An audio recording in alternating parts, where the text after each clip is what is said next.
Hi.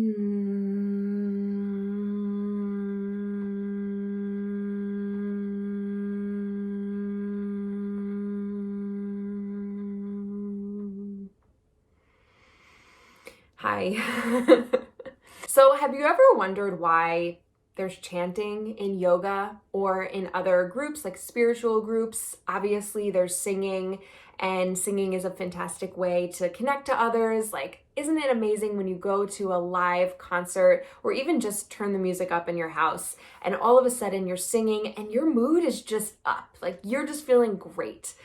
I've always wondered that because intuitively that's something that I've always done to lift my energy, or whenever I put the music on in the car, windows down, like blasting, singing at the top of my lungs, my mood is always elevated. And if there's somebody else in the car, it's like we are just on this other level vibing, and it's honestly one of my favorite things to do, period.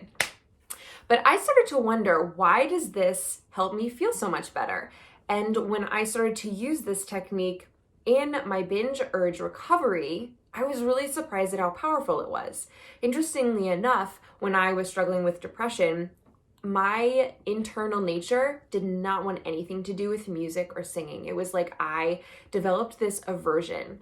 I almost feel like it's because if my depression had a personality, it knew that by singing and listening to music, it would destroy it. It would like eliminate that depression, even if it was for a few moments. And it was like, I don't want this human to get rid of me. I want to stay in this state. I want to stay in this state of feeling funky and stuck. And so I found that through the years that I was really struggling with depression, I was not listening to music and I wasn't singing. So what is it behind singing, humming, and chanting that has this impact on us to get us out of our head, to get us into our body and back into that grounded safety mode? Well, singing has always been a way of communicating. It has always been a way to connect us to the greater world, whether it's with other people or with our environment as a whole. When we sing or hum, we have an extended exhale. This extended out breath will stimulate our vagus nerve by releasing a neurotransmitter, which is a hormone that comes out in our brain, called acetylcholine. And this neurotransmitter is one that helps calm us and focus us. So another thing about singing, humming, and chanting is the vibration of this oscillating air that we are creating by making that sound affects our nasal cavity, and it helps the nasal cavity release nitric oxide, which actually helps us improve our circulation. So doing this by ourselves can help get us out of that fight, flight, or even that freeze mode and start to get us back into a state of connection, groundedness, and safety in our own bodies. When we do this with others, this is really cool. When we do this with others, whether we're singing together or we are doing it in a way that we're physically connected, singing and humming as well, it helps us co-regulate. Co-regulation is basically utilizing each other's energy to come back to a connected, grounded state. So you can actually, if you're experiencing something like high anxiety or panic or even that urge to binge, you can use another human's energy level of calmness, of groundedness, and co-regulate and bring your energy level to that grounded state.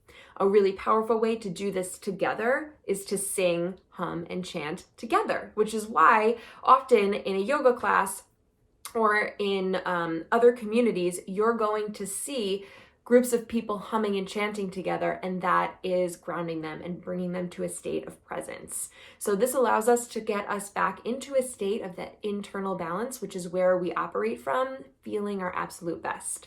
So pick your favorite song and sing along to it at the top of your lungs, or if you are just in a place where you don't have access to that, you can sing along, just sing out loud by yourself, or you can use humming, just the simple inhale of expanding your belly to it, taking a deep breath nice and deep into your belly, and then exhaling out as long as you can and giving that exhale a hum. So let's do it together. Here we go. Nice deep inhale in and exhale out.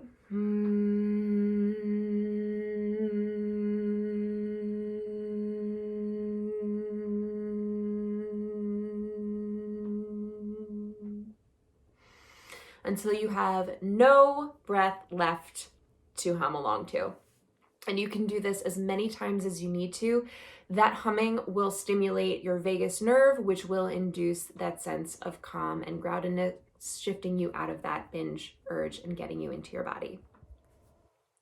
The second vagal nerve stimulation technique that I have to calm your urge to binge and get into a grounded place is a physical one. So we're actually going to do this together. You're going to take your hands and lace them together behind your head, so the base of your skull.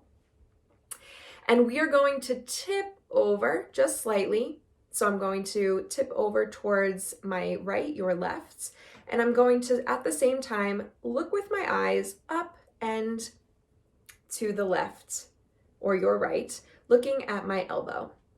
And I'm going to stay here for about 30 seconds to a minute, just breathing. When we do this, we are looking for a release in that heightened energy. One of three of the ways that we know we've gotten that release is because we will sigh, swallow, or yawn. And that indicates that we are moving into that parasympathetic nervous system state. You can also feel just that internal shift into calmness.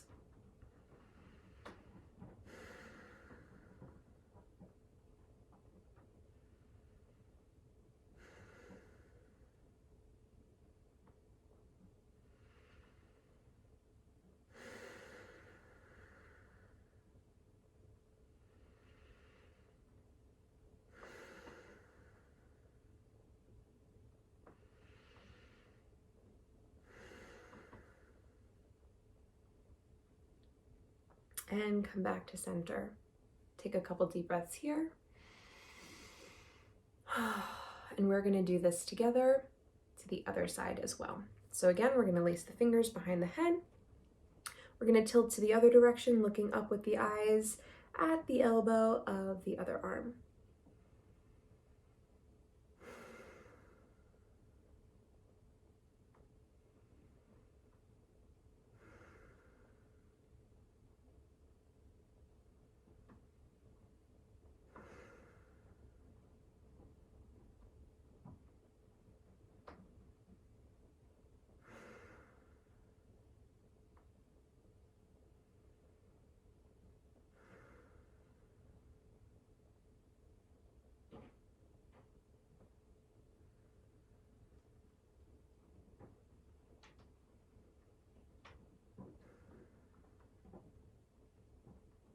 And come back to center.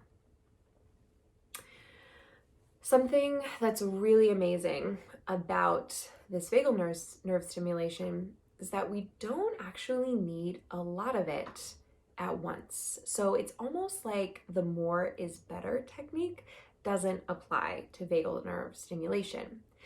There's a term called titration, which comes from chemistry, and basically it is representing so just as an example, if you were to have two different liquids that you were going to mix together and you wanted them to blend together well, putting them both in, like both cups in, and mixing them together at once actually wouldn't combine those two liquids as one. But if you titrated or took a little bit of each liquid and put it in a little bit, drop by drop by drop at a time, then those two liquids would combine as one. So the same thing happens with vagal nerve stimulation, such as these two things that we just did. Doing a lot of it at once, so like going all in and tipping yourself over as much as you can or looking as hard as you can to the side, sometimes is not the right approach, but something very gentle, something very small and titrated can actually have a more powerful effect on you than you think it would be. So take these two techniques, and I'll actually sneak in a third one for you right here, which is forcing yourself to yawn.